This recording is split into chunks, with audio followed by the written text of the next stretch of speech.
Okay geng, hari ni aku kat kampung. Aku nak test road baru ni daripada Eagle Haven, road Artemis Pure. Spesifikasi road ni adalah ultralight. Rod ni ada 4 jenis varian. Ada 4 jenis panjang, 1.5, 1.68, 1.8 dan 1.98. Rod ni juga mempunyai 7 cincin yang high quality. Korang layan bunyi drag ni. Rod ni amat ringan.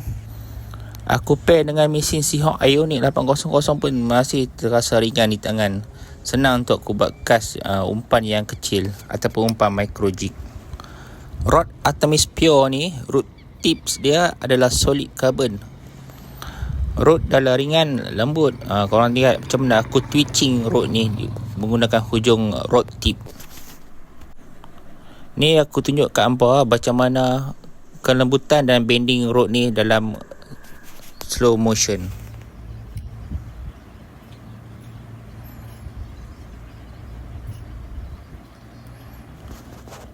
Rod ultralight ni murah dan mampu milik. Korang kena try rod ni.